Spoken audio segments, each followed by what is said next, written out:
Audio Jungle.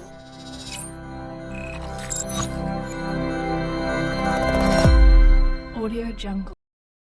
بسم الله الرحمن الرحيم. السلام عليكم ورحمة الله وبركاته. بعد السلام waxaad ku soo dhawaataan channelkeena Somali Share Education Network. fadlan haddaad tahay qof nagu cusub waxaan kaa codsanayaa inaad channelka subscribe ii saartid, sidoo kale gambaleelka aad furitid si ay ku soo gaaraan muuqaaladan soo dhigayno.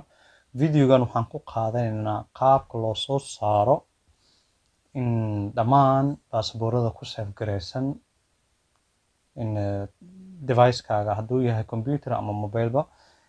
haddaba mar alla markii aan mobile cusub soo qaadano ama computer cusub soo qaadano ama for example mobilekeena format aan dhahnay ama sidoo kale laptopkeena format dhahno ama computerkeena format aan dhahno, ugu horeyn browserka mar alla markaad soo kacsatid aad rabtid inaad google-ka ama gmail-ka aad furitid, gmail-kaas ugu horeeya wuxuu kaa codsanaa ama wuxuu u qaadanaa badanaa in mid default ahaan u yahay kaasoo hadhow shaqo badan kuu qaban doono oo ah mar allaala markii aad accountyo kale aad furaysid sida Facebook accounts ama accountyo kale fara badan, wuxuu mar walba ku weydii doonaa ama gmail kale markaad furitid xataa wuxuu marmarka qaar ama mar walba ku weydii doonaa inuu ku dhaho ma kuu save gareeyaa passwordkan, ama mar alla markii aad rabtid inaad furtidbo waxaa jiro meel yaroo tig la saarto oo ah remember me oo haddii jeer i xasuusno ama ii keedi ama ha iloowin u dhiganto,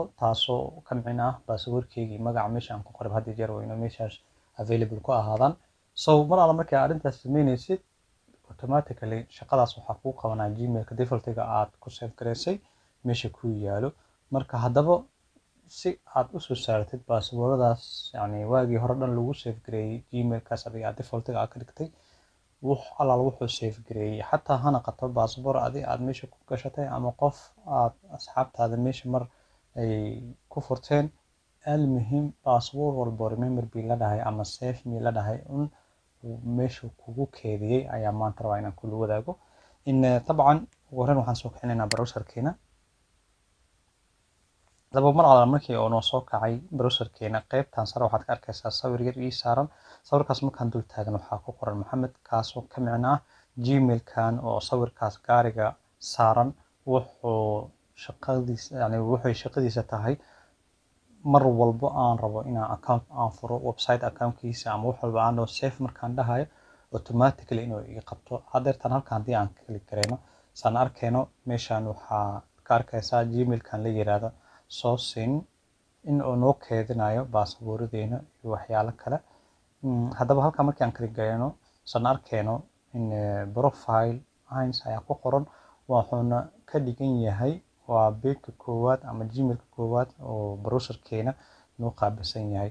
Haddaba meeshaan haddaan fiirino payment method iyo address and more waxaa ka horeeyo password mid ay ku qoran tahay. So passwordkaas ayaan kala garanaynaa. Password markaan dhahno waxaan arkaynaa in alaala inta oo password noo save gareeyay. Haddeertaan markii halkan aan fiirino saad arkaysid waxba halkan ma yaalo, balse hoos ayaan aadaynaa. Hoos markaan aadno waxaan arkaynaa in wax alaala wixii baasabooro oo save gareeyay. Dabcan haddeertaan saad arkaysid this is waa in model hadda ka hor aan isticmaalay username iyo passwordkiisa ama sida mar kale admin iyo passwordka ku qoran yahay. Hoos haddaan sii aado waxaan arkaynaa dhowr baasabooro oo ii save gareeyay kaasoo mar allaala markii aan dhahay remember oo ii save gareeyay. Haddeertan almost waxaan hadda idiin soo bandhigayo waxaan u maleynayaa inuu save gareeyay 2019 because haddeertan waxaan baasaboor aan ku save gareeyay ma jirto. These things yani waxyaabaha niin muuqda dhan waa waxyaalo waa hore oo save gareeyay. Haddeertan si aan hoos aan aado sida in zoom as aan fiiriyo hadda soo bandhigayo waqtiga aan isticmaalnay okay, laakiin wax details kama muuqdo. Almuhim wuxuu kuu save gareyn doonaa baasaboor walbo aad dhahday remember me ama in save password aad dhahday.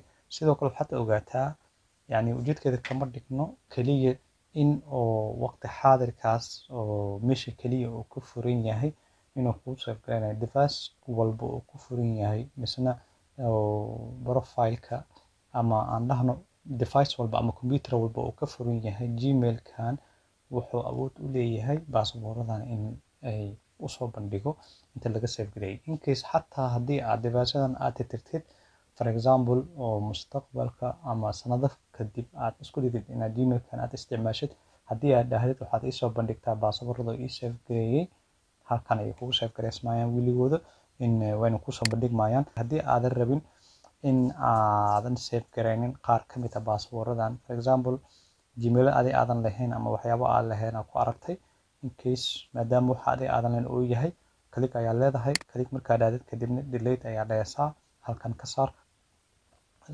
So Gmail-ka ama account-ka meesha ku save gareysnaa magaca maal baasaboorka sidaas ayuu kaga saarmaa.